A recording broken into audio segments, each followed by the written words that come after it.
I'm glad to have you here. Follow my story until the end and comment the city you're watching from. The grandfather clock in my study showed 3:47 a.m. when my phone rang. At 72 years old, you learn that calls at this hour never bring good news. But when I heard the voice on the other end, my blood turned to ice. "Mom," the voice whispered, weak and desperate. "Mom, please. I need you to open the door. I'm so cold." It was Thomas, my son, the son I'd buried 4 years ago. Or at least that's what I thought I heard. My hand trembled so badly I nearly dropped the phone. This couldn't be real. This couldn't be happening. Thomas had been dead for 4 years, 3 months, and 16 days. I'd counted every single one of those days, each one heavier than the last. But that voice. God help me, I knew that voice better than my own. Let me back up. My name is Anna Bennett, and I live alone in a modest 2-story house in Grand Rapids, Michigan. It's the same house where I raised Thomas, where he took his first steps, where he learned to ride a bike in the driveway. After my husband died 12 years ago, and after Thomas was gone, this house became both my sanctuary and my prison. The walls hold too many memories. Thomas's hockey trophies still sit on the mantel. His undergraduate textbooks line the shelves in his old bedroom upstairs. I couldn't bring myself to pack them away. Some people told me it wasn't healthy, that I needed to move on. But how do you move on from losing your only child? Thomas died in a boating accident on Lake Superior in August of 2004. He was 24 years old, brilliant, and about to start what everyone said would be a promising career. He'd just finished his master's degree in environmental science. He had his whole life ahead of him. The Coast Guard said the currents up there were brutal, unforgiving. They found his boat drifting empty near the Canadian border. His jacket was still in the cabin, his wallet, his shoes. But Thomas himself gone, swallowed by that cold, dark water. They searched for 2 weeks. I stayed in a motel in Thunder Bay, refusing to leave until they found my boy. But the Coast Guard commander finally sat me down in his office, his face grave. "Mrs. Bennett," he said gently, "the lake doesn't always give them back. I'm sorry. I'd made my peace with it, or at least I'd tried to. 4 years of grief counseling, support groups, medication for the depression that swallowed me whole for the first year. I'd learned to function again, to get through the days without breaking down in the grocery store or at the bank. But I never stopped missing him. Never stopped wondering what he'd be doing now if he'd lived. Would he be married? Would I have grandchildren? Would he call me every Sunday like he used to when he was away at university? And now at 3:47 in the morning, I was hearing his voice asking me to open the door. "Please," the voice came again through the phone. I can't stay out here much longer. They're looking for me." My heart hammered against my ribs. This wasn't Thomas. It couldn't be Thomas. But I couldn't just ignore it either. I pulled on my robe and made my way downstairs, my joints protesting every step. The hardwood floor was cold beneath my bare feet. Each step felt like walking through fog, like moving through a dream where everything was slightly wrong, slightly off. When I reached the front door, I paused. My hand hovered over the deadbolt. What was I doing? This was insane. Thomas was dead. I'd seen the empty casket at his memorial service. I'd watched them place it in the ground at Oakwood Cemetery. But then I heard it again. A knock. Soft, hesitant, desperate. "Please," the voice came through the wood, muffled but unmistakable. "I'm freezing out here." I should have called 911 right then. That's what a sensible person would do. But grief does strange things to your judgment. And somewhere deep in my chest, in that place where hope refuses to die no matter how many times reality crushes it, I wanted to believe. I called 911 anyway. Years of living alone had taught me caution. 911, what's your emergency? There's someone at my door, I said, my voice steadier than I felt. I don't know who they are, but they're claiming to be my son. My son who died 4 years ago. The dispatcher's voice was calm, professional. Ma'am, are you in immediate danger? I don't think so. They're just knocking. But I'm scared. I'm sending a patrol car to your location now. Stay on the line with me. Do not open the door until the officers arrive. I stood there for what felt like hours, but was probably only 5 minutes. Through the narrow window beside the door, I could see a silhouette on my porch. Young, thin, shivering violently in the rain that had started to fall. When the patrol car's lights finally swept across my front yard, blue and red painting the walls of my living room, I felt my legs go weak with relief. The officers approached the porch cautiously, hands near their weapons. I watched through the window as they spoke to the figure as one officer shined a flashlight in their face. Then one of them turned to my door. "Mrs. Bennett, it's safe to open up now." I unlocked the deadbolt with shaking hands and pulled the door open. The porch light illuminated the scene before me. 2 officers in rain-slicked uniforms stood on either side of a young man who looked like he'd been through hell. He was maybe in his early 20s with dark hair plastered to his forehead and clothes that hung on a too thin frame. He was soaked to the bone, shivering so hard his teeth chattered audibly. But it was his eyes that stopped my heart. Deep set, the same unusual gray-green as Thomas's. The same shape, the same way they crinkled slightly at the corners. "Ma'am," the first officer said, "this young man says his name is Mark Davidson. Do you know him?" I stared at the stranger on my porch. He wasn't Thomas, but the resemblance was there, heartbreaking and undeniable. "No," I whispered. "I've never seen him before." Mark Davidson looked at me with those familiar eyes, and I saw desperation there that made my chest ache. "Please," he said, his voice breaking. "Please, I know this sounds crazy. But I think I'm your grandson." The officers checked Mark's identification. No warrants, no criminal record. Just a young man with a Michigan driver's license and a story that seemed impossible.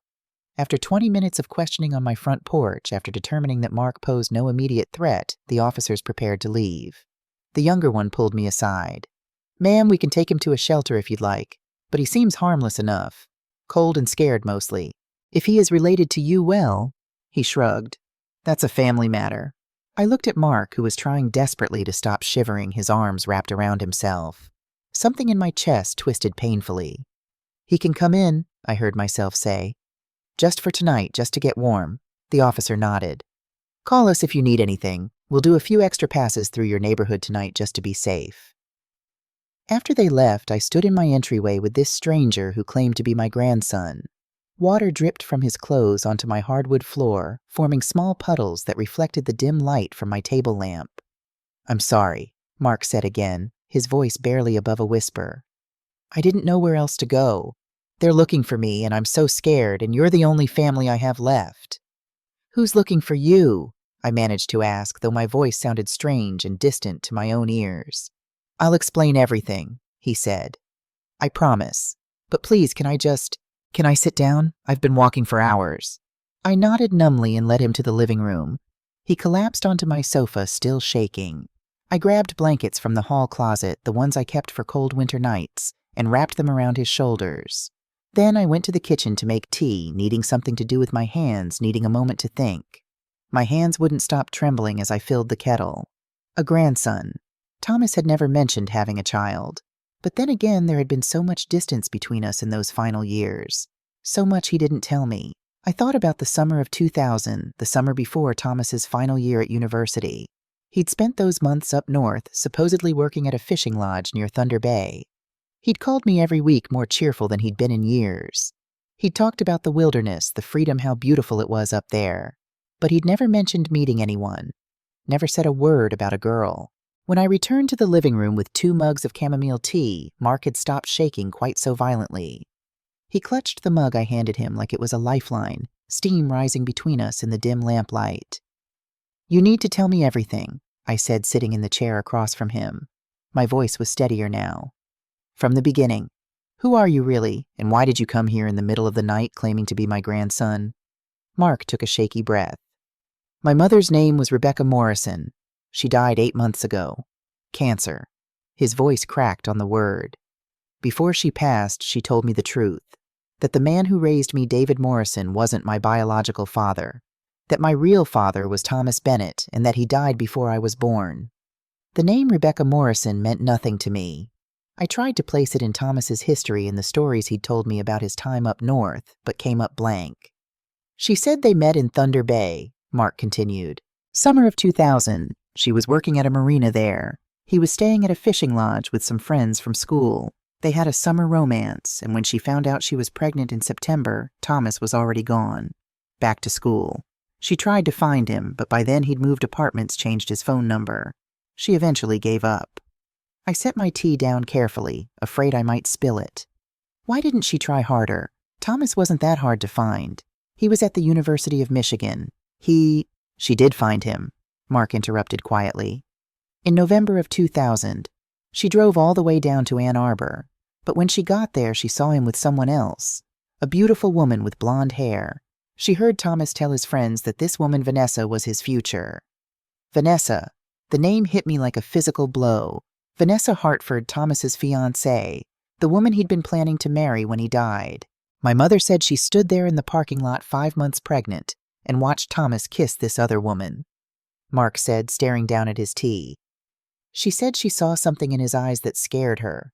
He looked trapped, but he also looked committed, like he'd made his choice. So she left. She never told him about me. She should have told him, I said, surprised by the anger in my voice. Thomas had a right to know. I had a right to know. I know. Mark's voice was small. She knew that too. That's why she told me the truth before she died. She wanted me to find you, to know my father's family. She gave me a box of things she'd kept all these years. Letters Thomas wrote that summer. Voice messages he left on her answering machine. Photographs. He set down his tea and reached into his jacket pocket, pulling out a water-damaged photograph. With trembling hands, he passed it to me. I almost couldn't look at it, but I forced myself to take the photo to hold it under the lamplight.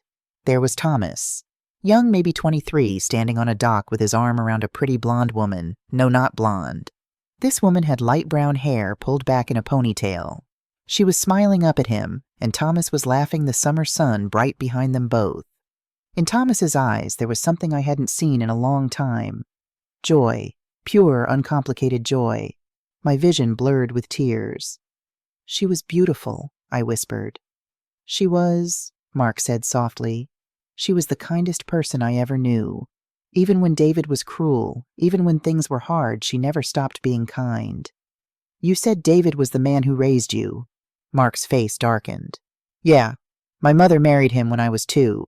He was okay at first, I guess, but he became controlling as I got older. Mean sometimes. He made my mother promise never to tell me about Thomas. He wanted me to think I was his son biologically. But she told you anyway, before she died. Yes. She said she couldn't let me go through life not knowing the truth. She said Thomas was a good man, that he would have wanted to know me if he'd had the chance. I wiped my eyes, trying to compose myself. You said people are looking for you. Who? Mark's hands clenched into fists. Vanessa and her brother. The air seemed to leave the room. After my mother died, I wanted to know more about Thomas. I found old articles about his death, his obituary, and I found Vanessa. She's remarried now, goes by Vanessa Porter. She lives in Toronto. When I called her and told her who I was, she seemed shocked but also interested. She invited me to visit, said she had some of Thomas's things that I should have. Mark's voice dropped lower. But when I got there, something felt wrong. She kept asking questions about what my mother had told me, what documents I had, what I knew about Thomas's death. Her brother Devin was there too, and the way they looked at each other, he shuddered. It was like they were communicating silently, planning something. Planning what? I asked, though ice was already forming in my veins. I don't know, but that night I couldn't sleep. I got up to get water, and I heard them talking in the study. The door was cracked open just a little. Mark met my eyes. I heard Vanessa say if he finds out what really happened, everything falls apart. And Devin said, then we make sure he doesn't find out. We handle him the same way we handled Thomas. The words hung in the air like smoke. The same way we handled Thomas. What are you saying? I asked, though I already knew. Deep down in that place where a mother's intuition lives, I'd always known something was wrong about Thomas's death. Something that didn't add up. I'm saying Thomas didn't die in an accident. Mark said, his voice steady despite the fear, and I wanted to tell him he was wrong. That grief and fear were making him paranoid that he was imagining threats where there were none. But I couldn't, because as soon as he said the words, something clicked into place in my mind. The details of Thomas's death had never made sense to me. The Coast Guard's official report said he'd gone out alone on the lake in the evening, that the boat had been found drifting the next morning with the engine still running. They said he must have fallen overboard, that the cold water would have incapacitated him within minutes. But Thomas was an experienced boater. He'd been sailing since he was 12. He knew Lake Superior's dangers, knew never to go out alone in the evening, especially in August when the weather could turn without warning. And there was something else, something that had bothered me at the time, but that I'd been too grief-stricken to pursue. Vanessa handled everything after Thomas died, I said slowly, the memory surfacing. The funeral arrangements, going through his apartment, packing up his belongings. At the time, I was grateful. I was barely functional, and she seemed like such a help. She was covering her tracks, Mark said. That's what I think. That's what my mother thought, too. Your mother knew about this? Mark nodded. Not about Thomas's death specifically, but she knew something was wrong. A week after she saw Thomas with Vanessa in Ann Arbor, my mother was in a hit-and-run accident. She was walking home from work, and a car jumped the curb and hit her. Broke her leg in 3 places. My God. The police said it was a drunk driver, that they'd never find who did it. But my mother always wondered if it was a warning, if maybe Vanessa had somehow found out about her about the baby. After that, she was too scared to try again. She married David, moved to a different town, changed her last name. She hid. I stood up, my mind racing. My son kept journals, I said, a memory surfacing. From the time he was 15 until the end. He was meticulous about documenting everything. After he died, Vanessa told me she'd gone through his apartment and hadn't found any journals, but Thomas would never have stopped keeping them. Never. Mark leaned forward. Where would he hide them? I don't know. But maybe... I moved toward the stairs. Follow me. I led him upstairs to Thomas's old bedroom. I'd kept it exactly as it was the day he left for graduate school. His twin bed with the navy blue comforter. His desk with the old gooseneck lamp. His bookshelf full of environmental science textbooks and novels. His laptop from undergraduate years gathering dust on the desk. Vanessa gave me Thomas's newer laptop, I said, moving to the closet. The one from his apartment. But this was from his undergraduate years. I don't even know if it still works. I pulled the old laptop out from under a stack of winter sweaters. The silver case was dusty, but when I opened it and pressed the power button, to my surprise, the screen glowed to life after a moment. The battery was dead, but when I plugged it in, it started up.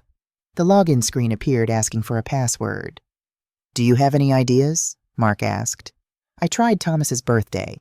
Nothing. His middle name, James. Nothing. I sat back, frustrated. Thomas had always been paranoid about his privacy, even as a teenager. He used to hide things in the strangest places, create elaborate codes that only he understood. Then, on impulse, I thought about the photograph Mark had shown me. The joy in Thomas's eyes. The woman he'd loved that summer before everything changed. I typed Rebecca 0728. The screen unlocked. Mark's sharp intake of breath matched my own surprise. How did you know? Just a guess, I said, but my throat was tight. Rebecca. And July 28th, that's when Thomas came home from Thunder Bay that summer. I remember because we had a big welcome home dinner. But as I looked at the desktop, I realized it wasn't just a lucky guess. Thomas had kept Rebecca close even after all those years, even after Vanessa. The password was a testament to something that had mattered to him deeply. The desktop was organized obsessively, folders labeled by year and category. I opened the one marked Personal, 2004, and found what I was looking for. Journal entries. Dozens of them, all meticulously dated. I scrolled to August 2004, right before Thomas died. The entries became frantic, the timestamps showing he'd been writing at all hours. 2 a.m., 4 a.m., even one at 6:30 in the morning. My hands shook as I opened the entry dated August 3, 2004. 11:47 p.m. I can't believe what I found today. I was at Vanessa's parents' house looking for her birth certificate so we could start the marriage license paperwork, and I found something in Judge Hartford's study. He'd left a file cabinet unlocked, probably forgot I was there, or maybe he's getting careless in his old age. Inside were documents about a case from 1989, a wrongful death lawsuit. The plaintiff was a family whose 19-year-old daughter, Sarah Mitchell, died during a clinical trial for a new pharmaceutical drug. The defendant was Morrison Pharmaceuticals. The family lost. Judge Hartford ruled in favor of the company, saying there wasn't enough evidence to prove the drug caused Sarah's death. But these documents show something else entirely. 3 months before the trial, Judge Hartford received $500,000 from Morrison Pharmaceuticals. It's all here. Bank transfers, coded messages, meeting notes. Everything. The Hartford family fortune, their house, their lifestyle, it's all built on corruption, on a bribe that let a pharmaceutical company get away with killing someone's daughter. I don't know what to do.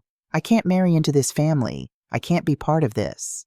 But if I walk away, if I try to expose this, God, I don't know what they'll do. I kept reading, my heart pounding so hard I could hear it in my ears. The next entry was dated August 10th, 2004, 2:33 a.m. I confronted Vanessa tonight, showed her the documents. She didn't deny it. She just looked at me with this cold expression I'd never seen before and said, "My father did what he had to do to secure our family's future." I told her I couldn't marry her, that I was going to report this to the authorities. And that's when everything changed. She said if I tried to expose this, her family would destroy me. That no one would believe a 24-year-old graduate student over a respected judge. That I was being naive and idealistic, and that I'd regret making an enemy of the Hartford family. Then her brother Devin showed up. He's always made me uncomfortable. There's something predatory about him, the way he watches people like their prey. He told me I should take some time to think, that going out on the boat tomorrow might clear my head.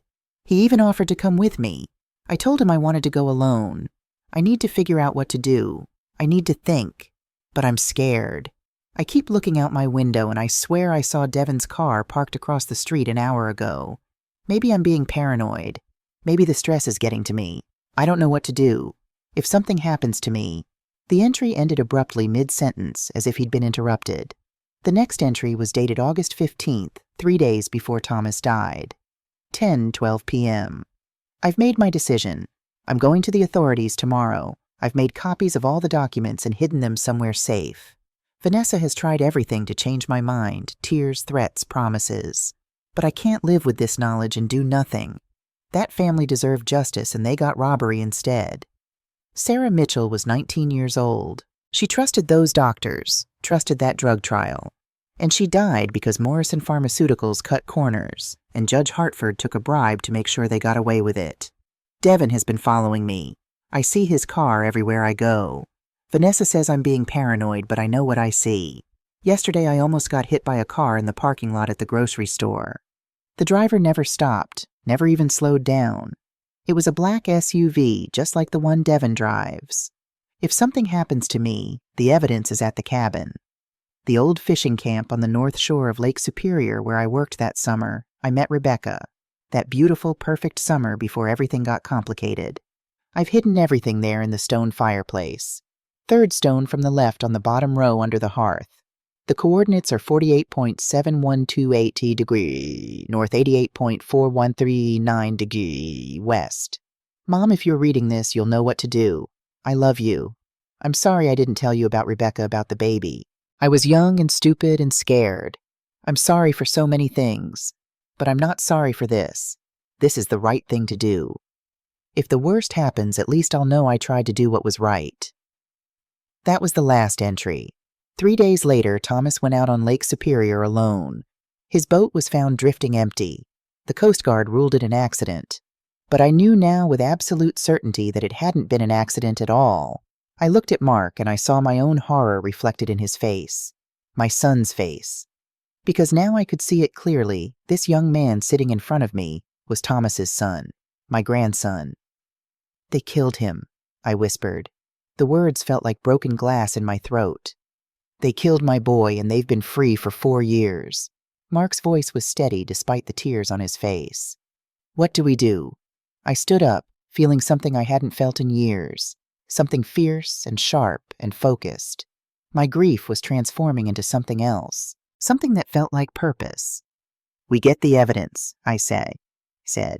"We find what Thomas hid, and we make sure they pay for what they did to him." I didn't sleep that night. How could I?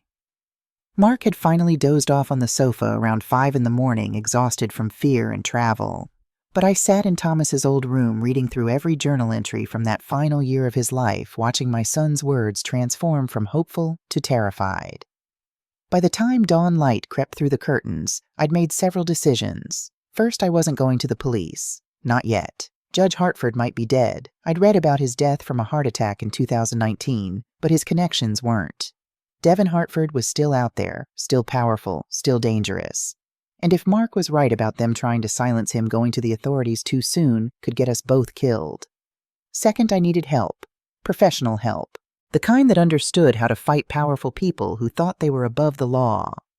I picked up my phone and scrolled through my contacts until I found the name I was looking for, Sarah Chen. We'd gone to the same grief support group after Thomas died, though her loss was different. Her brother had been killed by a drunk driver, and she'd spent 2 years investigating to prove the driver had been protected by his wealthy family's lawyers. Sarah was an investigative journalist, now the kind who didn't back down from powerful people. I sent her a text. "Sarah, it's Anna Bennett. I need your help with something urgent. Can we meet today?" Her response came within minutes. "Anna, of course. My office at 10. I looked at Mark, still sleeping under the blankets I'd given him. His face relaxed in a way that made him look even younger. 23 years old. The same age Thomas had been when he met Rebecca. My grandson. Thomas's son. The family I thought I'd lost forever. I wasn't going to let anyone hurt him. Sarah's office was in a converted warehouse downtown, shared with several other independent journalists and investigators. The walls were covered with bulletin boards, photographs connected by red string newspaper clippings, and handwritten notes. It looked exactly like what you'd see in a movie about investigative reporting, except this was real. Sarah herself was in her mid-40s with sharp eyes behind wire-rimmed glasses and graying hair she kept in a practical ponytail. When Mark and I walked in, she took one look at us and immediately cleared off her conference table. "You look like you haven't slept," she said, pulling out chairs for us. "Whatever this is, it's serious." "It's about Thomas," I said. "About how he really died."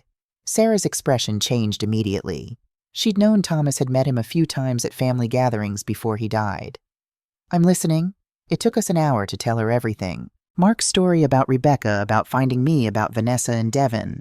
The journal entries, the documents about Judge Hartford's corruption, the threat Mark overheard. Sarah listened without interrupting, taking notes on a legal pad. When we finished, she sat back and let out a long breath. "This is bigger than I thought," she said.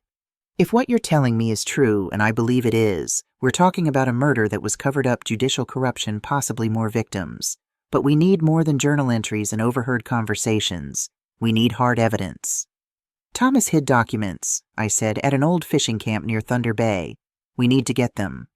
That's an 8-hour drive, and if Devin Hartford is watching you, he'll follow you there." Sarah tapped her pen against her notepad. "We need to be smart about this. We need protection backup and a plan for what happens if things go wrong." She picked up her phone. "I know someone who can help. Former FBI, now works as a private investigator. He specializes in cases like this. Powerful people who think they're untouchable. His name is Jake Morrison." The name caught my attention. "Morrison like Rebecca Morrison." Sarah shook her head. "No relation, I don't think, but he's good. If anyone can help us build a case solid enough to take down the Hartfords, it's Jake." 30 minutes later, Jake Morrison walked into Sarah's office, and I understood immediately why Sarah trusted him. He was in his 50s with gray at his temples and the kind of quiet competence that came from years of dealing with dangerous situations. He listened to our story with the same careful attention Sarah had shown, asking precise questions about timelines, names, and details. When we finished, he pulled out a laptop and started typing. "Judge Hartford died in 2019, but his son Devin is very much alive. Let me see what I can find." His fingers flew across the keyboard. "Devin Hartford, age 43. Officially, he's a security consultant. Unofficially." Jake turned the laptop so we could see the screen. "He's been linked to several suspicious deaths over the past 15 years. Nothing concrete enough for charges, but the pattern is there. A whistleblower at a pharmaceutical company dies in a car accident. A journalist investigating corporate corruption has a fatal fall down the stairs. A lawyer preparing to file a lawsuit against one of Hartford's clients commits suicide." Mark had gone pale. "He's a killer for hire." "More like a fixer," Jake said. "He makes problems go away for people with money. And yes, sometimes that means making people disappear." "Thomas wasn't just a problem," I said, my voice shaking. "He was my son. He was a person with a life and a future." Jake's expression softened. "I know, Mrs. Bennett, and we're going to make sure he gets justice. But we have to be careful. Devin Hartford is dangerous, and if he knows you're looking into this, he won't hesitate to eliminate the threat." Sarah leaned forward. "What's our first step?" "We need that evidence Thomas hid," Jake said. But we can't just drive up there. Devin will be watching. If Mark came to you, Mrs. Bennett, Devin probably knows about it by now. He's likely had someone tailing Mark for months. I felt cold. So what do? We create a diversion, Jake said. And we use technology to our advantage. I'll set up a digital dead man's switch. If anything happens to any of us, all the information we have automatically gets sent to the FBI major news outlets and posted online. That gives us some insurance. And the diversion? Mark asked. Jake smiled, though it didn't reach his eyes. We make Devin think you're going somewhere else. We plant false information, lead him on a wild goose chase while we go to Thunder Bay. The next 2 days were a blur of activity. Jake set up the dead man's switch, creating encrypted files with everything we knew so far. Every 12 hours, one of us had to enter a code to prevent the files from automatically sending. It was our insurance policy. Sarah began researching the Morrison Pharmaceuticals case from 1989, finding court records and newspaper articles about Sarah Mitchell's death. The young woman had been a college student, volunteering for what she thought was a safe clinical trial for a new antidepressant. 3 weeks into the trial, she collapsed during a lecture and died before the ambulance arrived. The autopsy showed the drug had caused a catastrophic reaction with her heart medication, something the pharmaceutical company should have screened for but didn't. Sarah Mitchell's parents had sued, but Judge Hartford ruled there wasn't enough evidence to prove causation. The company paid a small settlement and moved on. Sarah Mitchell was buried, and her parents spent the rest of their lives wondering if they'd fought hard enough for justice. There were others, Sarah told me on the second day, spreading out newspaper clippings on her conference table. At least 6 other deaths linked to Morrison Pharmaceuticals over the years. Different drugs, different trials, but the same pattern. Young, healthy people dying suddenly. Small settlements. Cases dismissed or ruled in favor of the company. Judge Hartford ruled on all of them, I asked. Not all, but most. And the ones he didn't rule on directly, he had influence over. He was well connected in the judicial system. Sarah pulled out another file. Here's where it gets interesting. Morrison Pharmaceuticals was sold in 2010 to a larger company, but guess who sat on their board of directors from 2005 until the sale? She slid a photograph across the table. A younger Devin Hartford in a suit, shaking hands with a CEO at what looked like a company event. Devin worked for them, Mark asked. More than that, he was their head of security. Officially, his job was protecting company assets and intellectual property, but I think his real job was making sure problems disappeared before they became lawsuits. Jake had been working on a different angle. I've been looking into Thomas's death. The Coast Guard report was edited. Someone changed the conclusion from suspicious circumstances to accidental drowning. The officer who signed off on the edited version was Lieutenant Daniel Wright. Can we talk to him? I asked. He retired in 2005 right after Thomas's case. Now he works as a security consultant. Jake's expression was grim. For a company called Blackstone Security, which is owned by Devin Hartford. The pieces were falling into place, creating a picture that made me sick. Devin hadn't just killed Thomas. He'd covered it up, paid off the Coast Guard officer who might have asked too many questions, and built an entire career around making problems disappear for wealthy clients. There's something else, Jake said. Mark, you said you've been running for 6 months, right? That Devin has been following you. Mark nodded. I've seen the same black SUV in 3 different states. My bank account was hacked. I've gotten calls from blocked numbers where no one speaks, just breathes. He's been tracking you, Jake said, which means he knows you came here. He knows you found Mrs. Bennett. Then why hasn't he made a move? I asked. Because he's waiting to see what you know. If you had real evidence, you would have gone to the police by now. He's watching, assessing the threat level. Jake pulled out his phone and showed us a grainy photograph of my house taken from across the street. I did a sweep of your neighborhood yesterday. There's a surveillance van parked 3 houses down, has been there since Mark arrived. Professional setup, probably former military. My blood ran cold. They're watching my house. 24 hours a day, Jake confirmed, which is why we need to be very careful about our next move. Jake's plan was elegant in its simplicity. We would make Devin think Mark was running again, heading to Florida, where Rebecca had lived before moving to Michigan. Jake had a contact there who would help create a false trail hotel reservations, credit card transactions, even security footage of someone who looked like Mark at a bus station. Meanwhile, the real Mark would come with me to Thunder Bay, but we wouldn't drive. Too easy to follow. Instead, Jake arranged for a friend with a small plane to fly us from a private airstrip outside Grand Rapids. We'd land at a small airport near Thunder Bay, rent a car with cash, and drive to the fishing camp. "What about me?" Sarah asked. "What's my role? You start writing the story," Jake said. "Get everything documented ready to publish. If something goes wrong, if Devin makes a move, you go public immediately. That's our backup plan." The night before we left, I sat in Thomas's room one more time reading through his journals. I found an entry from July 2000 written during that summer he spent in Thunder Bay. "Met a girl today, Rebecca. She works at the marina, has the most beautiful smile I've ever seen. We talked for hours after her shift ended, sitting on the dock watching the sunset over the lake. She's different from the girls at school. No pretense, no games. Just honest and kind and real. I told her about wanting to be a marine biologist, about my research on Great Lakes ecosystems. She listened like it was the most interesting thing she'd ever heard. Then she told me about her dreams of becoming a teacher, of helping kids who struggle like she did growing up. I think I could fall in love with someone like her. I think maybe I already am." Tears blurred my vision. Thomas had loved Rebecca, really loved her. And then something had happened. Vanessa had happened, and he'd lost that happiness. He'd walked away from the one person who might have saved him from the path that led to his death. I touched the words on the screen, wishing I could reach back through time and warn him. "Stay with Rebecca. Don't go back to school. Don't meet Vanessa Hartford." But I couldn't change the past. All I could do was make sure the people who'd stolen his future paid for what they'd done. We left at dawn. Jake drove us to the private airstrip, a small facility used mostly by crop dusters and hobbyist pilots. His friend Rick was waiting beside a small Cessna doing pre-flight checks. "Weather's good," Rick said, shaking my hand. "Should be a smooth flight. About 3 hours to Thunder Bay." I'd never been in a small plane before. As Rick started the engine and we taxied down the runway, I gripped Mark's hand tightly. He squeezed back, and I realized he was just as nervous as I was.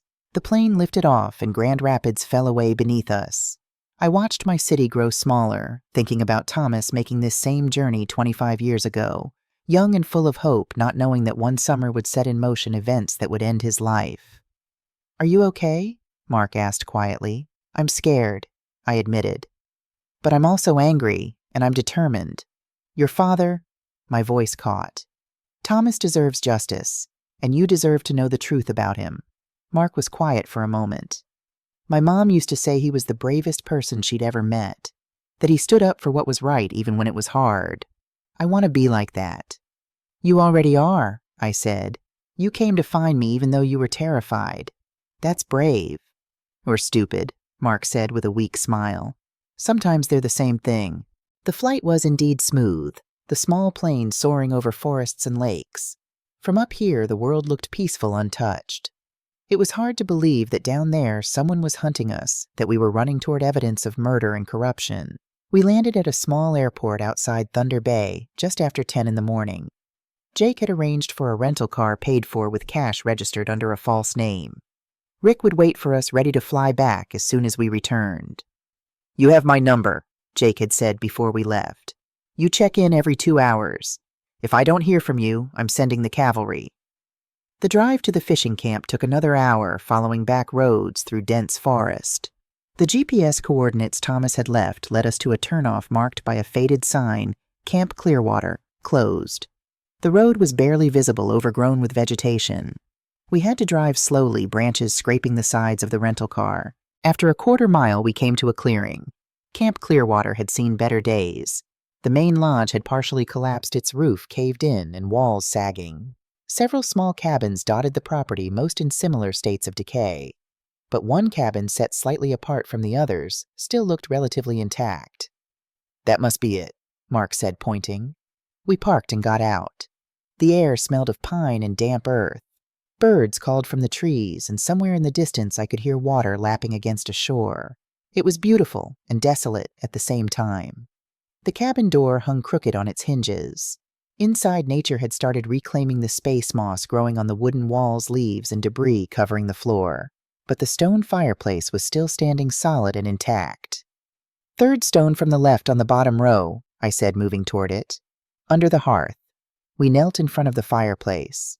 The stones were large and heavy, fitted together with old mortar that had begun to crumble. Mark pulled out a pocket knife and started working at the mortar around the third stone, carefully loosening it. It took 20 minutes of careful work, both of us afraid the whole structure might collapse if we weren't careful. Finally, the stone came free. Behind it was a hollow space, and inside that space was a metal box smaller than a shoebox sealed with a combination lock. "There's a code," Mark said, examining it. 4 digits. I thought about Thomas, about the password on his laptop, about the date that had meant so much to him. "Try 0728, I said. "July 28th, the day he left Thunder Bay." Mark entered the numbers. The lock clicked open. Inside the box were 3 manila folders, their edges slightly damp, but contents protected by plastic sleeves. I lifted them out carefully, my hands shaking. The first folder contained bank statements. Transfers from Morrison Pharmaceuticals to Judge Hartford's private account.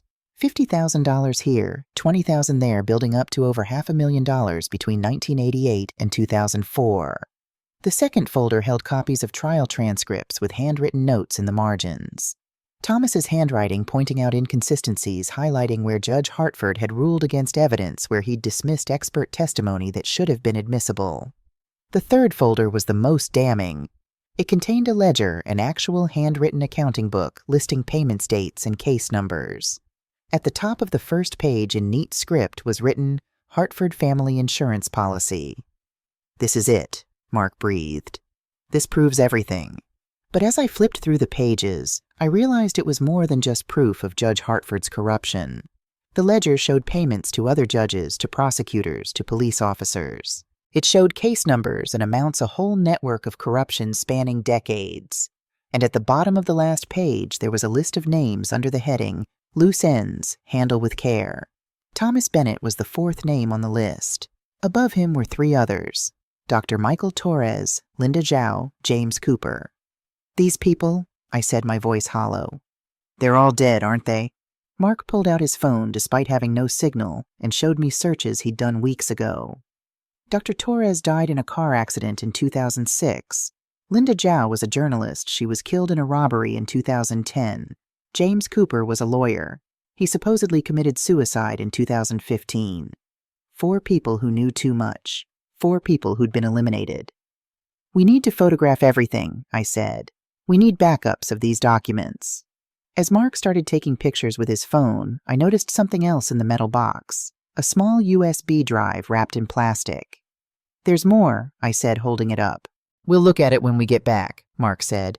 "Right now we need to—" He stopped suddenly, his head turning toward the door. "Did you hear that?" he whispered. I had. The sound of a car engine getting closer. We both froze. I'd been so focused on finding the evidence that I hadn't thought about what would happen if someone had followed us despite Jake's precautions. "We need to hide these," Mark said urgently, stuffing the folders back into the metal box. "If it's them." The engine sound stopped. Car doors opened and closed. Footsteps on the gravel outside. I looked around the cabin desperately. There was nowhere to hide, nowhere to run. The only exit was the door we'd come through, and whoever was outside was between us and freedom. Mark grabbed my hand and pulled me toward the back corner of the cabin, where a section of the wall had partially collapsed. "If I tell you to run, you run," he whispered. "Don't wait for me. Get to the car and drive." "I'm not leaving you," I said. "You have to. Someone needs to get this evidence out. Someone needs to—" The cabin door swung open. 3 men stepped inside, all dressed in dark clothing. They moved like professionals, spreading out to cover all angles. The one in front was in his 40s, with a long scar running down his left cheek. "Mrs. Bennett," he said, his voice calm and professional. "And you must be Mark Davidson. We've been looking for you."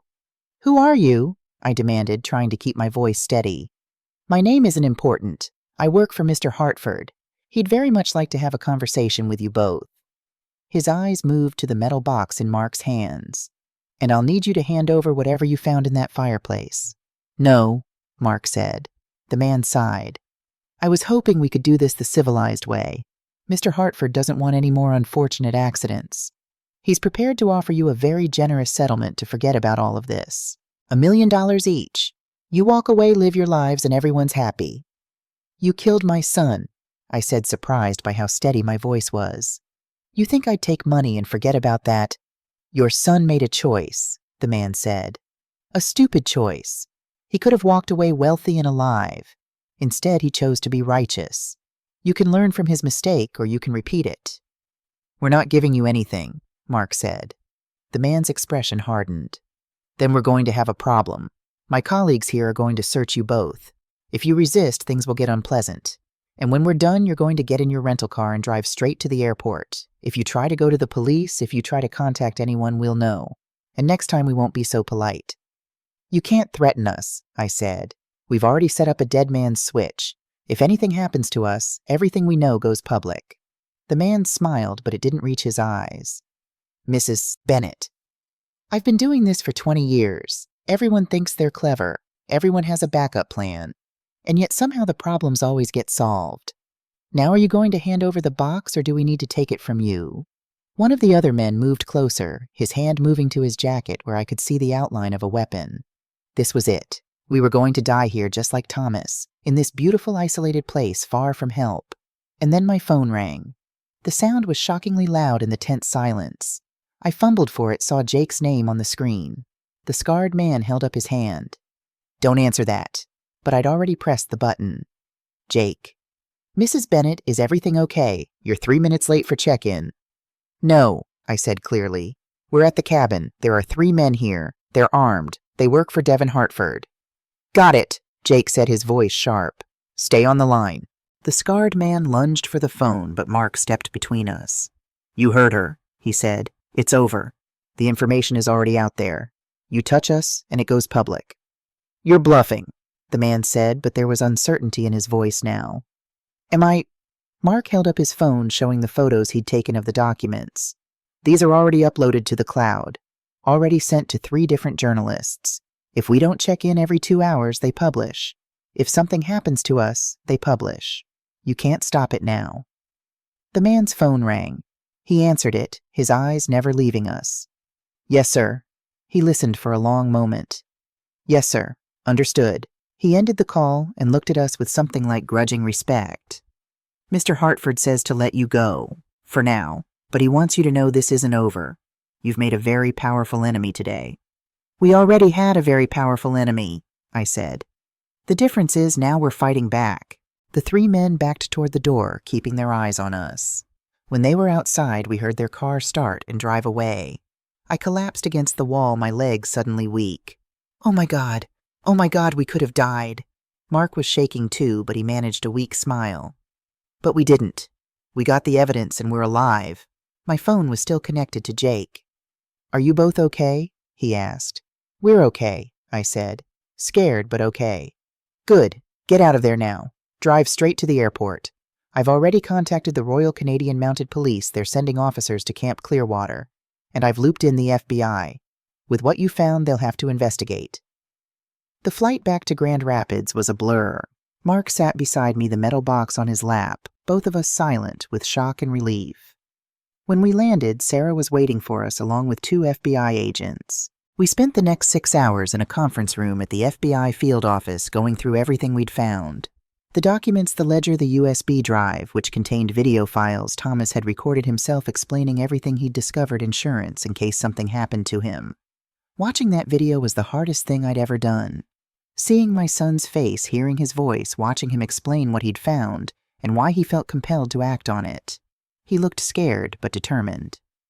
If you're watching this, something's happened to me, Thomas said on the recording. But I need people to know the truth. The Hartford family has built their fortune on corruption and death. They need to be stopped, and if I can't stop them, I hope someone else will. The FBI agents' faces grew grimmer as they reviewed the evidence. This is extensive, the senior agent, a woman named Patricia Wells, said. If even half of this is true, we're looking at a major corruption case. Multiple murders, conspiracy. This goes way beyond Judge Hartford and his son. So what happens now? I asked. Now we investigate, Agent Wells said. We'll need formal statements from both of you. We'll need to verify these documents, track down witnesses, build a case. It'll take time, but with what you've given us, she smiled slightly, I think we can make this stick. The next 2 weeks were agonizing. Mark stayed with me, afraid to leave, afraid Devon would make another attempt. Jake hired private security to watch my house. Sarah continued digging into the story, finding more victims, more evidence of the Hartford family's crimes. And then on a Tuesday morning it happened. The FBI conducted simultaneous raids on Devin Hartford's home, his office, and the offices of Blackstone Security. They arrested Devin, 3 of his employees, and Daniel Wright, the former Coast Guard officer who'd covered up Thomas's murder. Sarah's article broke the same day, published in newspapers across the country. The Hartford Files: How a Judicial Dynasty Built Its Fortune on Corruption and Murder. The story went viral. By that evening, it was on every major news network. By the next day, other victims' families were coming forward, adding their stories to the growing evidence against the Hartfords. Mark and I watched it all unfold from my living room, barely believing it was real. "Is it really over?" Mark asked. "Not yet," I said, "but it's the beginning of the end." 3 days after Devin Hartford's arrest, Vanessa called me. I was in the kitchen making coffee when my phone rang, her name appearing on the screen like a ghost from the past. For a moment, I considered not answering. What could she possibly have to say to me after everything we'd learned? But curiosity and perhaps a need for closure made me pick up. "Anna." Her voice was different from what I remembered. Smaller, scared. "Anna, please don't hang up. I need to talk to you." "I have nothing to say to you," I said, my hand tightening around the phone. I know you hate me. You have every right to." She took a shaky breath. "But I need you to understand something. I need you to know the truth. The whole truth." "The truth?" I laughed bitterly. "The truth is that you and your brother murdered my son." "No," her voice broke. "No, that's not. Anna, please. Can we meet somewhere public? I need to tell you something that I couldn't tell the FBI. Not yet. Not until I knew you'd hear it first." Something in her voice made me pause. Fear, yes, but also something that sounded almost like desperation for absolution. "Why should I believe anything you say?" "Because I loved him," Vanessa said quietly. "I loved Thomas, and what happened to him has haunted me every single day for 4 years. Please, Anna, 1 hour, that's all I'm asking." Against my better judgment, and despite Mark's protests when I told him I agreed to meet her at a cafe downtown, Jake insisted on coming with me, sitting at a nearby table where he could intervene if needed.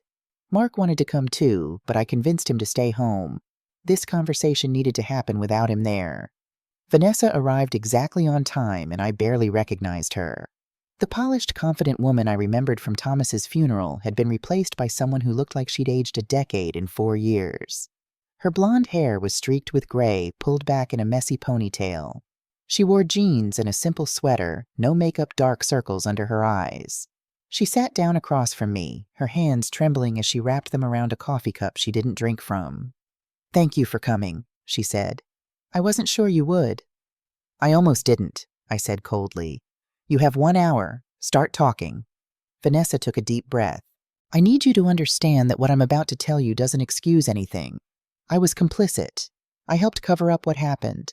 But I wasn't the one who killed Thomas. I swear to you on everything I hold sacred, I didn't kill him." "Then who did?" "Devin." Her voice was flat. "My brother. But it wasn't planned. At least not the way you think." She stared down at her untouched coffee, and when she spoke again, her voice was barely above a whisper. "When Thomas found those documents, when he confronted me about my father's corruption, I panicked. I told my father, and he told Devin.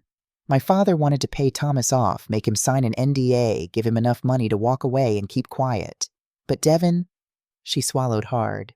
"Devin said that wouldn't work.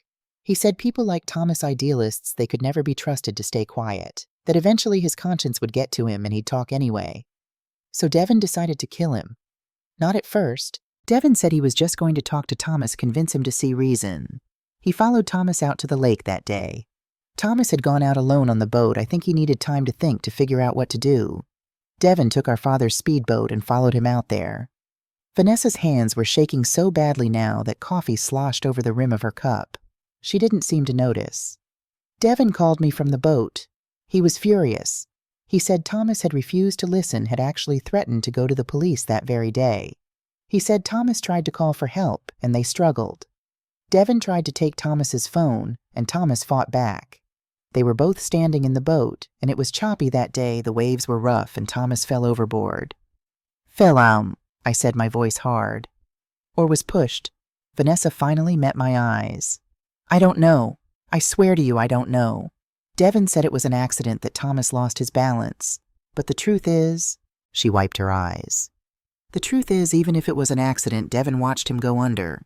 He told me Thomas was struggling in the water trying to swim, and Devin just watched. He said he waited 5 minutes, 10 minutes until Thomas stopped moving. And then he left. The cafe suddenly felt too small, too hot. I gripped the edge of the table, fighting the urge to be sick. The image Vanessa was painting my son alone in that freezing water, fighting for his life, while someone watched him drown, was almost too much to bear. "Why are you telling me this?" I managed to ask. "Because you deserve to know. And because I need you to understand that I've been living in hell for 4 years too. I helped Devin cover it up. I lied to the Coast Guard. I went through Thomas's apartment and destroyed evidence, his journals, his copies of the documents. I did all of that because I was terrified. Terrified of what prison's terrified of my family." Vanessa's voice dropped even lower. "Anna, my mother, didn't die of a heart attack. My father killed her. When I was 18, my mother told me she was going to divorce him, that she'd found out about his corruption and couldn't live with it anymore. 2 weeks later, she had a heart attack in her sleep. I found her medication bottle. It was empty when it should have been half full." I stared at her. "You think your father poisoned her?" "I know he did. He told me so himself years later when I tried to push back against something he wanted me to do. He said, 'Your mother made the mistake of thinking she could oppose me. Don't make the same mistake.' I was 22 years old and I realized my father was a monster. And my brother was just like him." "So you stayed quiet out of fear?" "Yes. And out of cowardice. And out of—" She shook her head. "I don't know. Maybe I was more like them than I wanted to admit. I chose my comfort, my safety over doing what was right. I let Thomas die for nothing. I let his mother grieve without knowing the truth.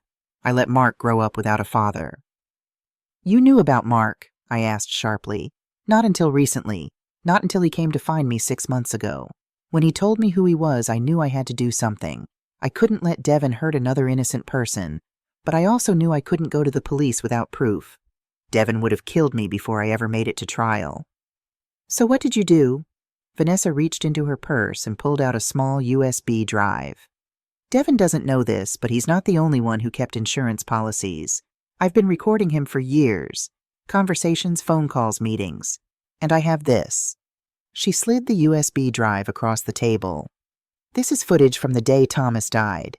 Devin wore a body camera that day. It was protocol for all his security work. He thought he'd deleted the file, but I'd already backed it up. I've kept it hidden for 4 years, terrified to use it, but too scared to destroy it." My hands shook as I picked up the drive. "What's on it?" "Everything. The confrontation on the boat. Thomas fighting for his life. Devin watching him drown. And—" Her voice broke completely. "And Thomas's last words." I couldn't breathe. "What did he say?" "He said, 'Tell Rebecca I'm sorry. Tell her about the baby.' He knew he was dying, and he was thinking about the woman he'd loved. About the child he never knew he had." Tears streamed down my face. I couldn't stop them. Couldn't even try. Thomas had died knowing he'd left something beautiful behind, someone who would have given him a reason to live. "Why didn't you give this to the FBI?" I asked when I could speak again. "Because I'm giving it to you first. You deserve to see it before anyone else. You deserve to know your son's last moments, as painful as that is. And you deserve to decide what happens to me." "What do you mean?" Vanessa straightened in her chair, and for the first time since she'd arrived, I saw a flash of the strong woman she used to be. "I'm turning myself in. Today. I'm going to testify against Devin, against my father's estate, against everyone involved in this conspiracy. I'm going to make sure they all pay for what they did. But I wanted you to hear this from me first. I wanted you to know that I'm sorry.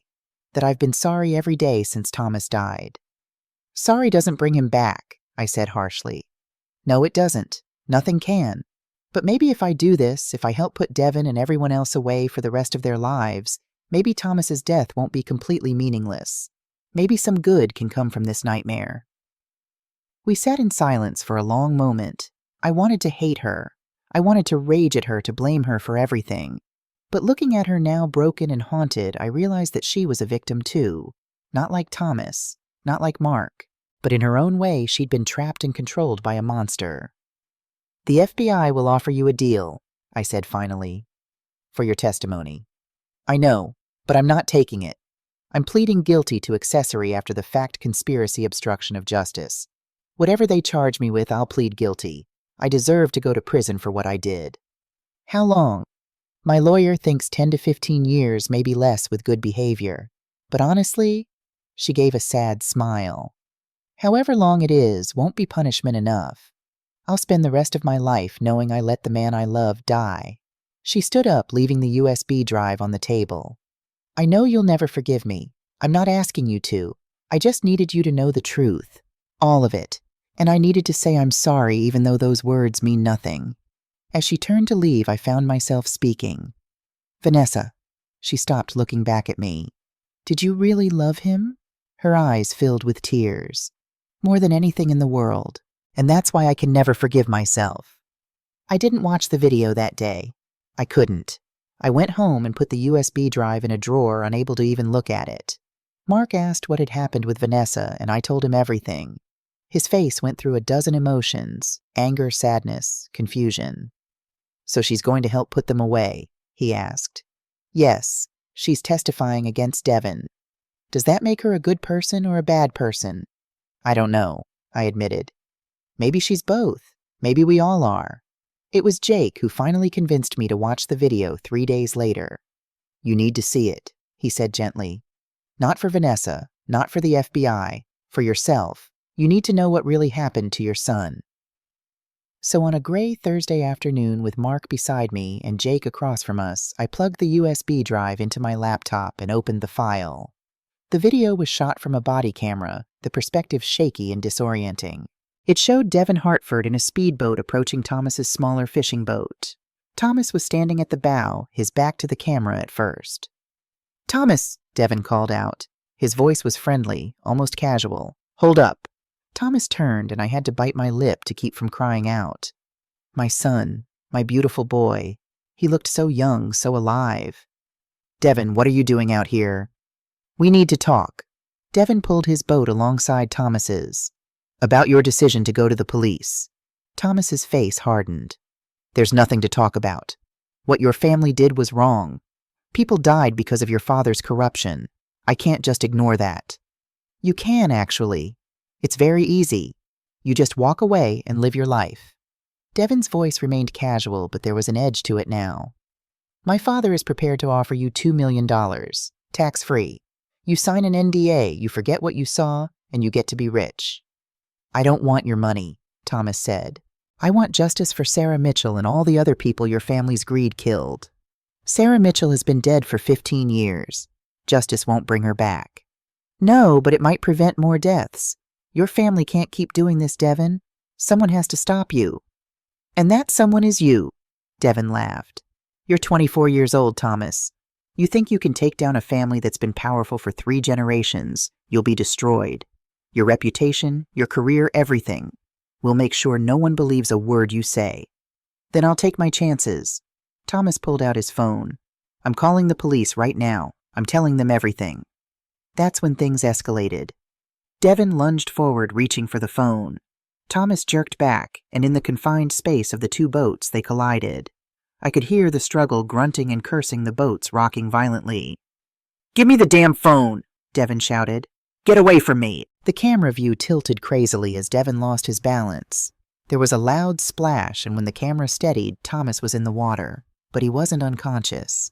He was swimming, trying to get back to his boat. And Devin just watched. Help me, Thomas gasped, his arms flailing. Devin, please. The water's freezing. Devin stood at the edge of his boat, completely still. I'm sorry, Thomas. You should have taken the money. Please. Thomas was struggling now, his movements becoming less coordinated. The cold water of Lake Superior was doing its work, sapping his strength, his body temperature dropping rapidly. Please, I'll keep quiet. I promise. Just help me up. Can't risk it, Devin said almost conversationally. You're too much of a Boy Scout. You'd change your mind the moment you were safe. Thomas's face was losing color, his lips turning blue. He tried to swim toward his boat, but his movements were sluggish, uncoordinated. Please, he whispered. I'm so cold. And then as his strength failed, as his body began to sink beneath the surface, Thomas said his last words. Tell Rebecca. Tell her I'm sorry. Tell her about the baby. Tell her I loved her. Devin's response was chilling in its casualness. Who's Rebecca? But Thomas didn't answer. He couldn't. His head went under the water, came up once more, and then disappeared beneath the surface. Devin waited. The camera recorded him standing there for what the timestamp showed was 7 minutes. 7 minutes of watching the spot where Thomas had gone under, making sure he didn't resurface. Then Devin pulled out his phone and made a call. It's done, he said. Yeah, he fell overboard. Accidental drowning. You'll need to handle the Coast Guard report. No, there won't be a body. The lake will take care of that. Okay, see you tonight. He ended the call, took one last look at the water, and drove away. The video ended. I sat frozen, unable to move, unable to think. I just watched my son die. I'd heard his last words. I'd seen the moment the light went out of his world. Mark was sobbing beside me. Jake had his head in his hands. I'm going to kill him, Mark said through his tears. I'm going to kill Devin Hartford. No, I said, surprised by how steady my voice was. No, you're not. We're going to do something better. We're going to make sure he spends the rest of his life in prison, knowing that everyone knows what he is. We're going to destroy his name, his reputation, everything. Death would be too easy for him. The trial began 6 months after Devin's arrest.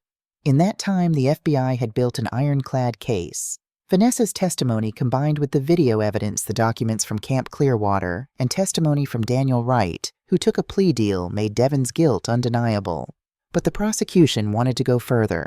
They wanted to prove the full extent of the Hartford family's crimes, to expose the entire network of corruption. That meant putting over 40 witnesses on the stand, introducing hundreds of pieces of evidence, and laying out a conspiracy that had lasted over 30 years. I testified on the 3rd day of the trial. Standing in that courtroom, looking at Devin Hartford in his expensive suit, I felt no fear, only rage. Mrs. Bennett, the prosecutor asked gently, can you tell the court about your son Thomas? And so I did. I told them about the boy who wanted to save the world, who studied marine biology because he loved the Great Lakes and wanted to protect them. I told them about his integrity, his kindness, his belief that one person could make a difference. I told them how that belief got him killed. When they showed the video of Thomas's death in court, I forced myself to watch it again. The jury was in tears. Several spectators left the courtroom. Even the judge had to take a moment to compose himself. Devin showed no emotion at all. He sat there like a statue, his face blank as if he were watching a weather report instead of footage of himself committing murder. Mark testified too, telling his story about being hunted, about the 6 months he spent running, about the terror of knowing someone wanted him dead just for existing. I never got to meet my father, Mark said, his voice breaking. I never got to know him. Devin Hartford took that from me. He took it from my mother. He took it from my grandmother. He destroyed our family because he was more concerned with protecting his own interests than with human life. Vanessa testified for 3 days. She laid out everything, the corruption, the bribes, the murders. She provided documents, recordings, emails. She held nothing back, even when it meant incriminating herself. On cross-examination, Devin's lawyer tried to paint her as an opportunist, someone who was trying to save herself by betraying her family. Isn't it true, Ms. Hartford, that you're only testifying because you've been given a plea deal? The lawyer asked. No, Vanessa said clearly. I was offered a plea deal, but I refused it. I'm pleading guilty to all charges. I'm not testifying to save myself. I'm testifying because it's the right thing to do, something I should have done 4 years ago. The lawyer seemed taken aback.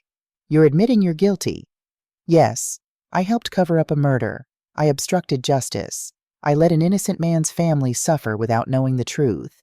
I'm absolutely guilty, and I deserve to be punished for it. That testimony changed the tone of the entire trial. If even Devin's own sister was willing to admit her guilt and face punishment, what did that say about his defense? The trial lasted 2 months. The jury deliberated for 3 days. When they came back, the forewoman stood and read the verdict. On the count of first-degree murder, we find the defendant Devin Hartford guilty. The courtroom erupted. I collapsed in my seat, Mark holding me as I sobbed with relief and grief and exhaustion. There were more counts: conspiracy, obstruction of justice, racketeering. Guilty on all of them. The judge set sentencing for 2 weeks later. The sentencing hearing was brief. The judge, a stern woman in her 60s, looked at Devin with undisguised disgust. Mr. Hartford, she said, In my 30 years on the bench, I have never seen such callous disregard for human life. You murdered a young man in cold blood, watching him drown while he begged for help. You have shown no remorse, no recognition of the enormity of your crimes." Devin stared straight ahead, his face still blank. "You took a brilliant young life and ended it to protect your family's corrupt empire. You destroyed families, ended careers, and thought you were above the law because of your name and your money. Today, this court shows you that no one is above the law."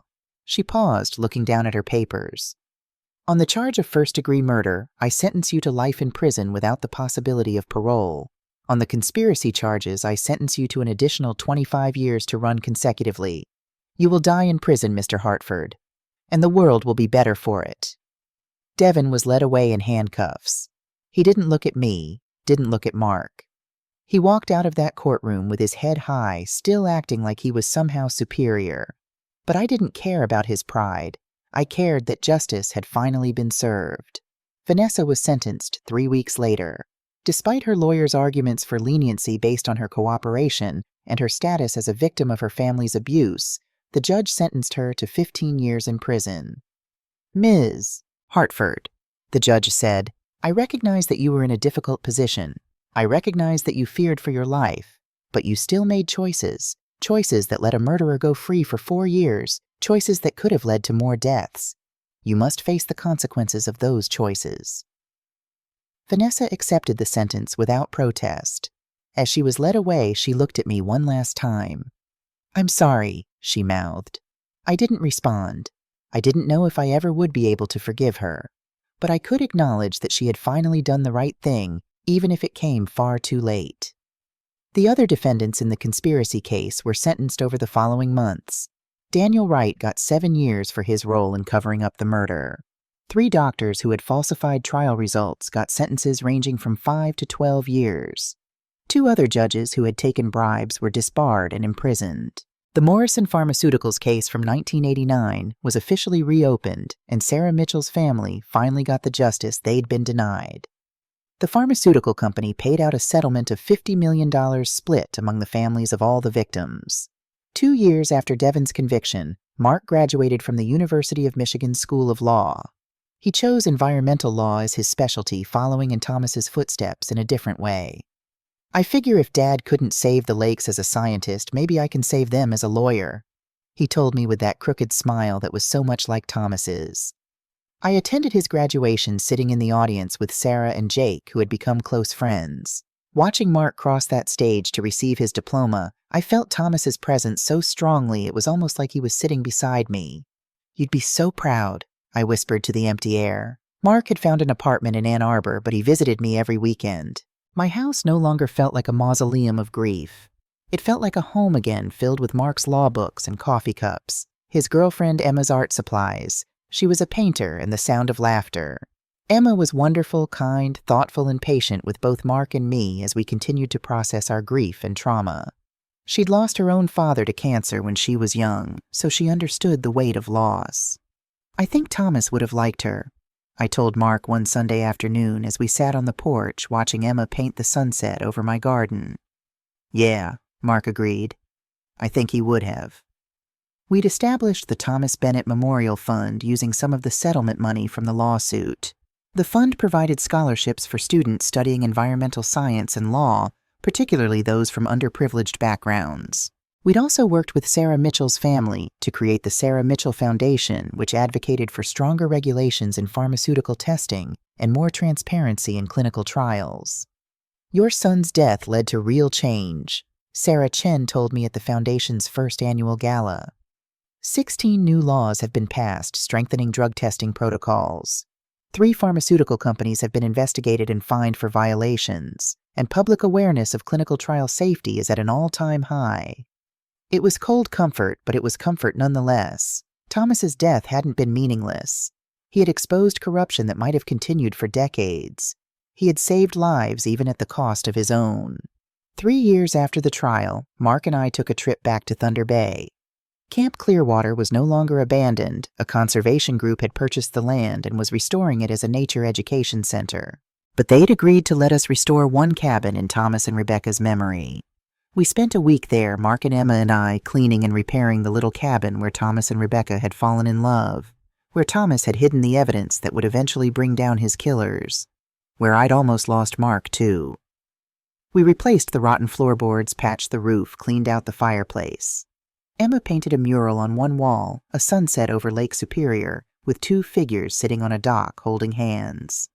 On the last day, we installed a plaque beside the door, the Rebecca and Thomas Memorial Cabin, in memory of Rebecca Morrison and Thomas Bennett, who found love here in the summer of 2000, and whose courage in the face of corruption made the world a better place. Do what is right, not what is easy. Mark stood in front of the plaque for a long time, his hand pressed against it.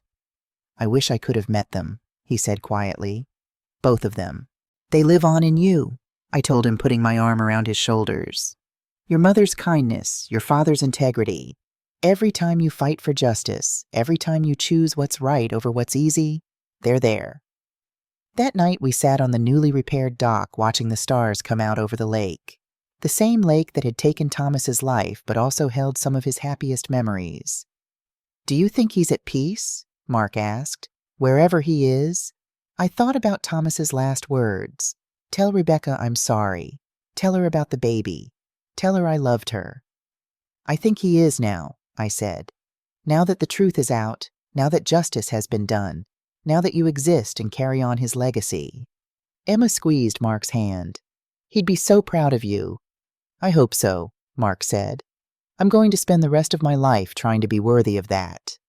It was exactly 4 years after that first 3:47 a.m. phone call when I woke up in the middle of the night again, but this time it wasn't from fear or grief. My phone was ringing. 3:47 a.m. For a moment my heart seized with old terror. But then I saw the caller ID Mark. Mark, are you okay? His voice came through, excited and breathless. Grandma, I'm sorry to call so late, but I couldn't wait. Emma and we're engaged. I just proposed and she said yes, and I had to tell you right away. I sat up in bed, tears streaming down my face. But these were tears of joy. Oh, Mark. Oh, sweetheart, that's wonderful. I'm so happy for you. We want to get married at the cabin, he said. At Camp Clearwater, where Dad and Rebecca met. Is that okay? I know it might be painful, but it's perfect, I interrupted. It's absolutely perfect. They would both love that.